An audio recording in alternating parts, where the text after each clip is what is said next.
Dubai کے king شیخ محمد بن راشد المخدوم کی خصوصی فرمائش پر برج العرب کا کام چل رہا تھا۔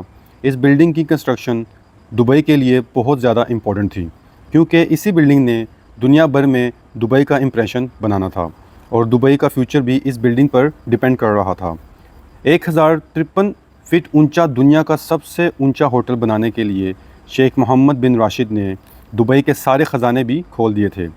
ان کو پیسوں کی پرواہ نہیں تھی، لیکن جو چیز ان کو چاہیے تھی اس کو ہر قیمت پہ کمپلیٹ کرنا بہت زیادہ ضروری تھا۔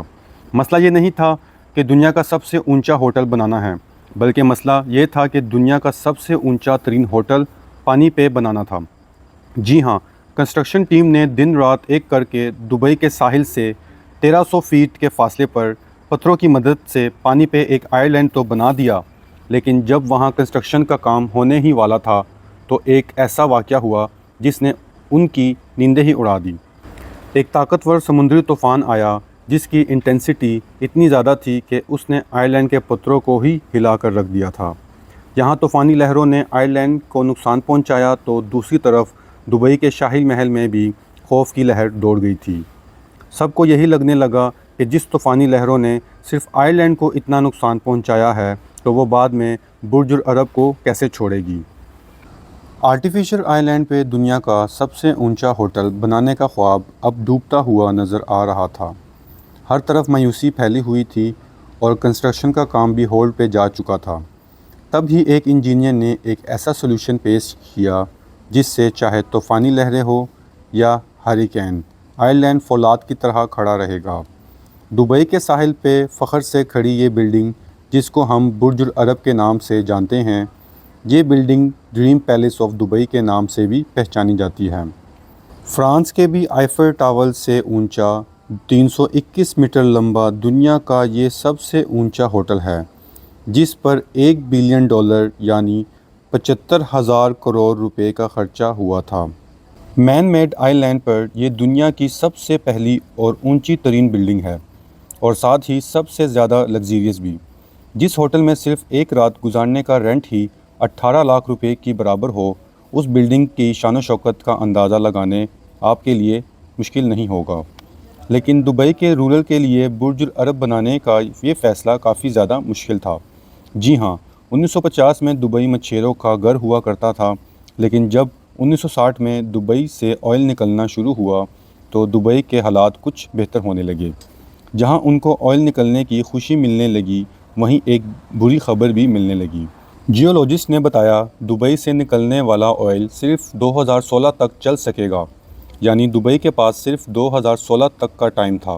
اس کے بعد ان کے سروائیول کا کوئی اور چارہ نہیں تھا۔ محمد بن راشد چاہتے تھے کہ دبئی کو ایک ٹورسٹ اسپاٹ بنایا جائے، لیکن آخر یہ پاسبل کیسے ہوگا؟ کیونکہ اس ٹائم دبئی کے پاس صرف 3 ایسڈ تھے: سن، سی، سینڈ۔ بھلا اس کڑکتی گرمی میں کون دبئی آنے والا تھا؟ ٹورسٹ کو اٹریکٹ کرنے کے لیے ضروری تھا کہ ٹورسٹ اسپاٹ بنایا جائے، اور یہی وہ اسپاٹ تھا جس کا خواب شیخ محمد بن راشد نے دیکھا تھا، یعنی دبئی کے صحرا میں ایسا پلے گراؤنڈ بنایا جائے جہاں صرف امیروں کو کھیلنے کی پرمیشن ملے گی۔ لیکن یہ سب اتنا آسان نہیں ہونے والا تھا۔ ایک تو سمندر میں 7 اسٹار لگژری ہوٹل بنانا تھا، وہ بھی دبئی کی کڑکتی گرمی میں۔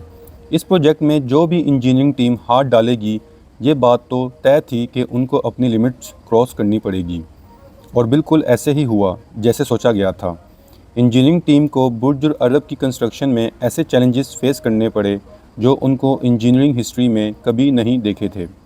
چیلنج نمبر 1، شیخ کو امپریس کرنا تھا۔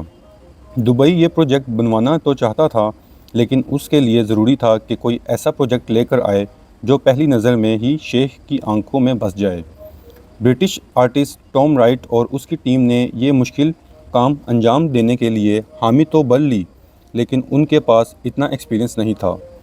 ٹام رائٹ نے اس سے پہلے معمولی اسٹرکچر اور اسکول بلڈنگ ہی ڈیزائن بنائے تھے، لیکن برج العرب کا ڈیزائن بنانے کے لیے اپنی لمٹس بھی کراس کرنی پڑی۔ جی ہاں، وہ یہ ڈیزائن امیجن کرنے کے لیے یاک میں بیٹھ کر ساحل سے کافی دور گئے، پھر انہوں نے ایک سیلنگ بوٹ کو وہاں سے گزرتے ہوئے دیکھا۔ ٹام رائٹ کا کہنا تھا کہ سمندر سے دیکھنے پر ساحل پہ موجود سیلنگ بوٹ دور سے ہی کافی یونیک لک دے رہی تھی، اور یہی وجہ تھی انہوں نے یہ ڈیزائن بنا کر شیخ کے سامنے پیش کیا۔ دبئی کے رولر نے جب یہ ڈیزائن دیکھا تو وہ بہت امپریس ہوئے اور اس کو فوراً ہی اپروو کر لیا۔ چیلنج نمبر 2، ٹام رائٹ کو ڈیزائن کا اپروور تو مل چکا تھا، اب باری تھی کام سٹارٹ کرنے کی۔ لیکن یہی ایک مسئلے نے ان کا راستہ روک لیا، کیونکہ ڈیزائن کے حساب سے اس عالی شان سیلنگ بورڈ ڈیزائن کو پانی کے اوپر ہونا تھا۔ اس کے لیے ایک آئر لینڈ کی ضرورت تھی اور وہ آئر لینڈ یہاں پہ موجود نہیں تھا۔ کنسٹرکشن ٹیم اچھی طرح جانتی تھی کہ یہاں ایک آئر لینڈ بنانے پہ اچھی خاصی کاسٹ بھی بڑھے گی اور برج العرب کو سمندری طوفان سے بھی خطرہ ہوگا۔ لیکن اس سے بھی بڑا مسئلہ یہ تھا کہ ان کو 1050 فیٹ اونچا سٹرکچر ایسے آئر لینڈ پہ بنانا تھا جس کو آج سے پہلے کسی نے بنانے کی کوشش بھی نہیں کی تھی۔ 1995 کی سٹارٹنگ میں آئر لینڈ کا کام شروع ہو گیا تھا۔ پروجیکٹ آرکیٹیکٹ سائمن اس پروجیکٹ کو لیڈ کر رہے تھے اور انہوں نے ساحلی سمندر سے 1300 فیٹ دور پانی کے نیچے پتھر ڈلوانا شروع کر دیے تھے۔ 5 مہینوں کی انت تک محنت کے بعد اس آئر لینڈ کی شکل سامنے آنے لگی۔ اس آئر لینڈ کو اپنے اوپر 2 لاکھ ٹن وزن برداشت کرنا تھا، جو تقریباً 50,000 ایشین ایلیفینٹ کا وزن بنتا ہے۔ اب یہ آئر لینڈ پوری طرح مکمل ہی نہیں ہوا تھا کہ اچانک وہی ہوا جس کا سب کو ڈر لگا ہوا تھا۔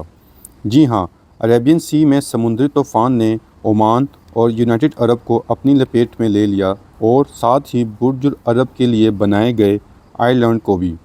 خوفناک سمندری لہروں نے آئر لینڈ کے پتھروں کو ہلا دیا، جس کی وجہ سے آئر لینڈ کا ایک حصہ بھی ٹوٹ گیا تھا۔ یہ خبر دبئی کے شاہی محل میں آگ کی طرح پھیل گئی۔ سب کو یہی لگنے لگا کہ جس سمندری لہروں نے آئر لینڈ کو اتنا نقصان پہنچایا تو وہ بعد میں برج العرب کو کیسے چھوڑے گی۔ 5 مہینوں کی محنت اور لاکھوں ڈالر خرچ کرنے کے بعد یہ خواب ادھورا ہی رہنے کا ڈر لگا ہوا تھا۔ یہ مسئلہ برج العرب کی کنسٹرکشن کے دوران کھڑا ہونے والا سب سے بڑا مسئلہ تھا۔ اس کی وجہ سے پوری کنسٹرکشن کا کام ہولڈ پہ چلا گیا تھا۔ لیکن کچھ مہینوں کے بعد آئر لینڈ انجینئر مائک نکولس نے ایک ایسا آئیڈیا دیا۔ ان کا ماننا تھا کہ سمندری لہروں کو کسی طرح بھی روکا نہیں جا سکتا، لیکن اس کا زور کم ضرور کر سکتے ہیں۔ مائک نے ایسے ہولو کنکریٹ سلیب تیار کیے جو آئر لینڈ کے دیواروں پہ لگائے جانے تھے۔ جیسے ہی لہروں کا پانی ہولو سلیب میں گھسے گا، وہ آئر لینڈ کے پتھروں سے ٹکرانے کی بجائے ہولو سلیب میں گول گھوم جائے گا۔ مائک نے 3D ماڈل پر ہولو سلیب لگائے اور آرٹیفیشل لہروں کی مدد سے ان کو ٹیسٹ بھی کر کے دکھایا۔ حیرت انگیز طور پر آئر لینڈ کے دیواروں پہ لگنے والا زور 50% تک کم ہو گیا تھا۔ یہ خبر ملتے ہی کنسٹرکشن ٹیم میں ایک بار پھر جان آ گئی تھی۔ چیلنج نمبر 3، اب باری تھی فاؤنڈیشن یعنی برج العرب کی بنیاد ڈالنے کی۔ فاؤنڈیشن ڈالنے کے لیے آئر لینڈ پر 30 میٹر ڈیپ کھدائی کر کے کفر ڈیم بنایا گیا۔ انجینئر کا پلان تھا کہ برج العرب فاؤنڈیشن سالڈ سٹیل پائل پہ رکھی جائے گی۔ یہ سالڈ سٹیل پائل زمین میں موجود ہارڈ راک کیے جائیں گے تاکہ ان کے ہلنے کا سوال ہی پیدا نہ ہو۔ لیکن زمین میں ڈرلنگ کر کے 180 میٹر کی گہرائی تک بھی انجینئر کو کوئی سالڈ راک نہ مل سکا، یعنی جس زمین میں وہ سٹیل پائل ڈالنے جا رہے تھے وہاں ریت کے علاوہ کچھ بھی نہیں تھا۔ فاؤنڈیشن کی بنیاد ریت پہ رکھنا خطرے سے خالی نہیں تھا۔